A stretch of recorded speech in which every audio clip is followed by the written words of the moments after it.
What's up guys, Blade Master here bringing you Battle 2 or Game 2 between 59tiger95 and RTK RomanRonin, and this is played in Pontic's Total War tournaments. So in Game 1, if you guys didn't know, you should go and check it out. In Game 1 with the Jutes, 59tiger95 managed to beat RomanRonin, while RomanRonin took Alans, which is a similarly powerhouse faction. In this matchup, 59tiger95 has taken, I'm just going to call him Tiger from now on, has taken the Visigoths, and RomanRonin has taken the Franks. The Visigoths in general are a much better faction than the Franks. I severely underrate the Franks. Oh, is that right English? I don't rate the Franks, is probably a better term. The Franks are definitely one of the poorer factions. They have good tools. They have the Germanic archers. They have Germanic crossbowmen, I believe. But their melee infantry line basically sucks balls. They have the noble Germanic swordsmen, which are a very nice, cheap unit. But besides that, literally all of their Heerbrand units, which comprise like 70 to 80% of their melee infantry corps and their axe infantry, whatever, suck. The only good unit that they have are the Royal Anstrutiones, or Royal Anstruk blah blah blah, however you pronounce them. Very weirdly pronounced unit. That's their most elite tier unit. They cost 775 talents. And they are basically one of the second unit in the Franks roster that are actually good. They have good melee attack, good decent weapon damage, and they have that nice combination of tanky and aggressive that I always like in a melee infantry unit in Total War Attila. But besides that, let's take a look. The Axe Heerbrand, 50 melee attack, very good. Melee damage of 32 is okay, but 16 of that is armor piercing, so I guess that's okay. 35 charge bonus is okay.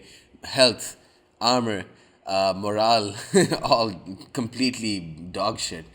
Sword Heerbrand, same thing. 97 health, 43 morale, not good enough. 25 armor, what is that? And 40 melee attack and 50 melee attack and melee damages. 40 melee damage is okay. So they are aggressive units, but they're just not tanky enough for them to be worth it. Again, similarly priced units. These guys do cost quite a bit. So let's take a look at the rosters, or sorry, the the armies. For Tiger, he's got 1, 2, 3, 4, 5, 6 Gothic Palatina defectors. Very, very nice unit, and they will completely decimate the Heerbrand line. But here, his one Noble Germanic Horseman and Gothic Lancer are going to get cleanly charged by Germanic Horsemen from RomanRonin, and I can see RomanRonin try to get a very nice MLG charge from the salient Frankish Lancers. I haven't seen much of these units. 220 charge bonus is very nice. But they are light shock cavalry, so their mass is actually going to play a role in how poor they are in charging in.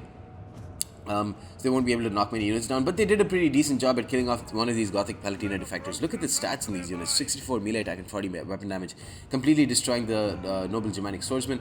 The Axe Heerbrand are coming in for a rear charge on the Gothic Palatina, but the Thracian Oathsworns, 1000 talent cost units, they are going to just decimate the Axe Heerbrand, especially coming in for a rear charge. But the salient Frankish Lancers here for RomanRonin coming in for a second charge on the Gothic Palatina defectors. RomanRonin actually doing a very good job with the Franks, getting a clean charge over here. Over here, for some reason, there's no cavalry battle on RomanRonin's right side. All the cavalry are just deployed on this side. It's just a huge cavalry blob here, but that's going to give enough time or enough space for the extra amount of cavalry that RomanRonin has. He has 6 cavalry instead of the 4 for Tiger to completely decimate the lines of Tiger's infantry, who are otherwise much stronger. You can see the Thracian Oathsworn about to get charged by salient Frankish Lancers, and they are going to take a ton of damage because they don't have shields and they have poor armor. Yeah, you can see a lot of them just got killed by very cheap cavalry. I think these are probably like 500 talent units or maybe 600. And here the nobles, or the regular Germanic horsemen, charging into the rear of the Gothic Palatina defectors. No chance for them. No chance for Tiger in this game. I don't think it's going to go in Tiger's favor. And yeah, the Sword Heerbrand actually doing decently for once. I think that's simply because the Germanic horsemen got so many rear charges. Like, prove me wrong. I just fail to see Sword Heerbrand being good.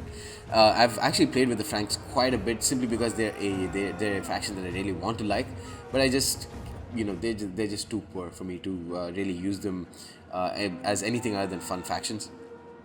Thracian Oathsworn getting a lot of kills but dying very quickly against the Frankish Lancers. The Salian Frankish Lancers doing an MVP job in this matchup. Germanic Spearmen here not doing much at all. Not that they need to.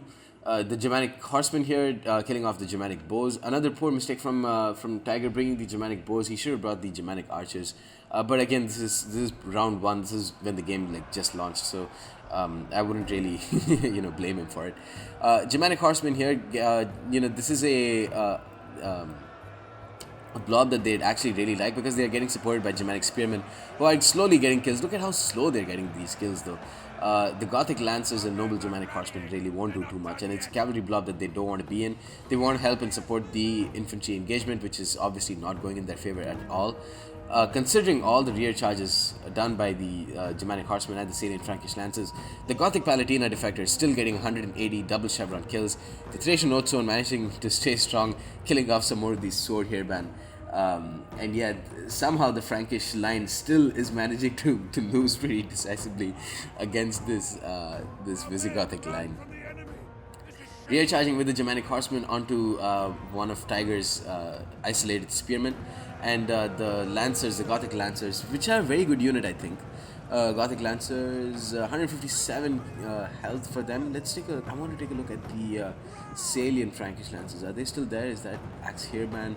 I kind of want to look at the Salian Frankish Lancers here and maybe see their stats. Okay, 220, 168. Their health isn't very good. Yeah, so I mean, both of them are I think are around the same strength as Gothic Lancers. Although I haven't really used them. When you have the option of Germanic Horsemen, why would you bring cheaper shock cavalry? I mean, they do basically the same role. Noble Germanic Swordsmen rear charging the Germanic Pikes for Tiger.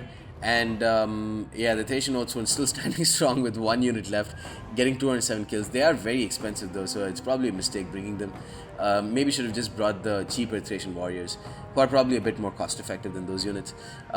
Tiger doing a good job in turning around his... Oh, he didn't turn around his spike, so they are still getting attacked in the rear, but it's against units that have only a 24 melee attack. Although that said, I really like these Noble Germanic Swordsmen because look at their health. Their armor as well is pretty decent, and they have the ability of shield wall, which gives them a 15 bonus versus infantry, which actually makes them pretty competent. Here, Tiger leaving his horsemen in for too long. The Noble Germanic Horsemen starting to die against the Germanic Spearmen, who are starting to slowly rack up the kills now, and they're killing off the other Noble Germanic Horsemen as well. The generals have just been in this massive fight the entire match. And RomanRonin has put brace on his general, which gives them a bonus versus cavalry. That said, though, the Frankish general is definitely dying to the Germanic horse, to the Gothic general of Tiger. But it's not really going to make much of a difference. Strange matchup, very strange matchup. I didn't expect both the cavalry to all the cavalry to just charge in and attack each other on one flank. That said, it's been a very, very close matchup. The Noble Germanic Swordsmen just managing to stay up, and obviously the sword hairband and the axe hairband didn't really manage to do any sort of damage in this battle. Let's take a look at the stats. 141, 132, 181, and 219 kills with the sword hairband. Actually did pretty decently, but the point is these units just never stay in the late game, which is actually what you want for a unit that costs so much. Pretty decently aggressive units, but they don't have the extra. If you're looking for an aggressive unit, just look for a unit that has bonus versus infantry or has like ridiculous melee stats. Don't look for an infantry that has got good melee stats and good weapon damage or whatever, and then combines that with absolutely dog shit armor and health, and then expect them to do well. That said, they did pretty decently, but I mean, the Frankish Lancers mainly did most of the killing and most of the HP damage. 152 and 161 kills with both of them. The Germanic Horsemen didn't really do too much, although one of them got 368 kills. Don't ask me how. Oh yeah, they're the ones that rear charged multiple times too. So yeah, that's basically the reason why these units got so many kills. Noble Germanic Swordsmen not doing too much. Again, they had to face the brunt of the charge from the Gothic Palatina defectors. So that said, these three got destroyed, but the other Noble Germanic Swordsmen actually did pretty decently. For Tiger, the Gothic Palatina defectors would have done a lot more damage if they didn't get charged at by those Lancers.